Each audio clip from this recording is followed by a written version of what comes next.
For the first time this term, President Trump is dining out in Washington, D.C. right now. CNN has obtained video of what the president was greeted with inside the restaurant tonight. What's up, guys? How you doing? Hey, what's up, man? Good to see you. Happy to see you. Enjoy your dinner.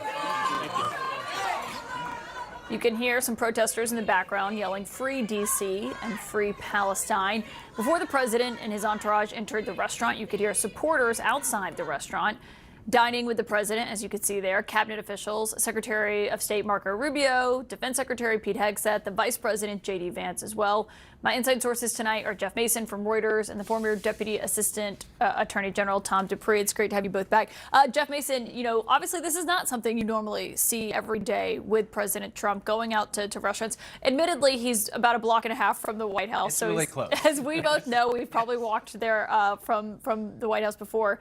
But it does say that, you know, as the president is kind of trying to portray this takedown or takeover of Washington, D.C., why he's going out there tonight. Yeah, I mean, he's wanting to illustrate the point that he's been making for weeks now, which is the suggestion that his bringing in the National Guard has really cleaned up Washington, D.C. and reduced crime entirely. And going out, I mean, he said to me on Sunday, I think, in a gaggle at Joint Base Andrews, that, Jeff, you could go out for dinner.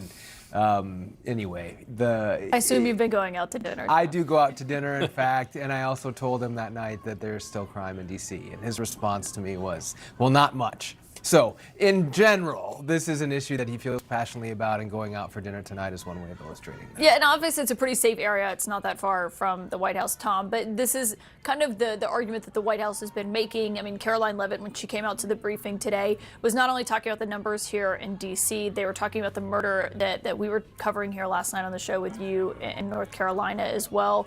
As part of this kind of image that they are projecting, is they're still also debating potentially trying to mirror something like this. Obviously, it'll be more difficult in other cities in the United States. Yeah, and look, I think this is just a way for the president to attempt to show that his crackdown in D.C. is working. You know, he was saying people have gone out to restaurants who haven't gone out in 4 years. I mean, he might be included in that group potentially because he is not normally someone who dines frequently at D.C. restaurants. So I think this is his way of signaling this is a new day. No surprise, there were people heckling. D.C. is a political city. We're kind of on edge right now in many respects. So it doesn't surprise me that that was the reaction. But look, the president got the visuals that he wanted of him going out to a restaurant and dining in this new city. Well, and Jeff, you know, as the president was going in, he stopped before the cameras. We showed that he was talking about Jeffrey Epstein and the documents that are now in the hands of Congress that came from the Jeffrey Epstein estate. What stood out to you about what the president had to say as he's continuing to deny that that's his signature in that book? Well, a couple things. Number one, he called it nonsense. He said that's not my language, it's not my signature. So he's suggesting that A, that the signature is false, which the White House has said already, and B, that it's just not something he would write. Then he was also asked whether he would meet with the victims of Epstein.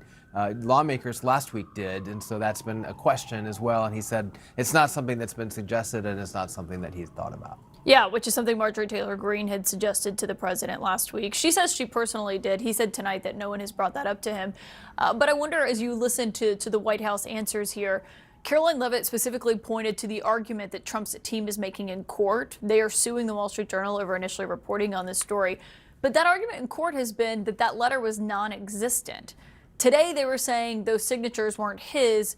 But when Maggie Haberman, you know, asked that great pointed question about, well, what is the hoax here? Is it the documents? They said, no, it's not the documents. It's kind of been this very muddled message over, are the documents real? Is the signature real? You know, what's real, what's not from the White House? The hoax is evolving. I think what's going on here, look, is that this is a document that has been buried in the Epstein birthday book for decades. And so the Trump administration is in the difficult position of trying to argue that someone back in 2005 or wherever created a forged document with the future president's signature and then left it in the birthday book where it sat untouched for 20 years until all of a sudden it's released. It's a difficult argument to make. When Trump was a Democrat, by the way, 20 years ago, when he and Jeffrey Epstein were adds to the complexity. And look, this veracity of this document may be litigated in Trump's lawsuit, who knows?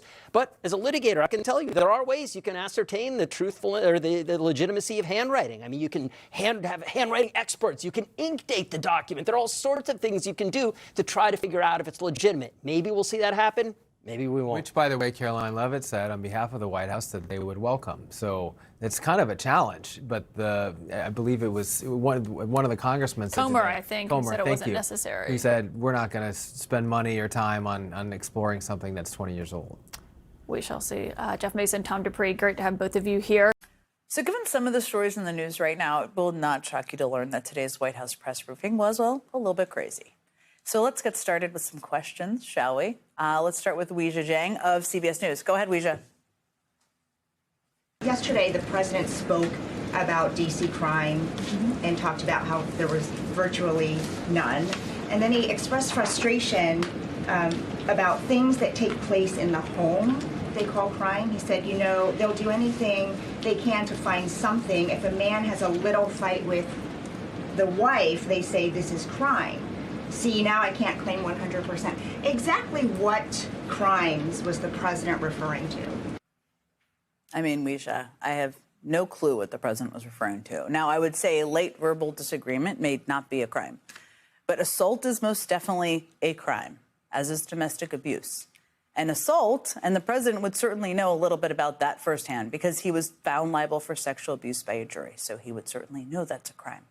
But none of that has anything to do with the fact that the crime has been on a downward trend in D.C. since the pandemic. And the National Guard, a group trained for war zones and not for crime fighting in cities, is not the answer to continue bringing the crime rate down, which is probably why they're tasked with picking up trash and shoveling mulch on most days. All right, who's next? Charlie Spearing from the Daily Mail. Go ahead.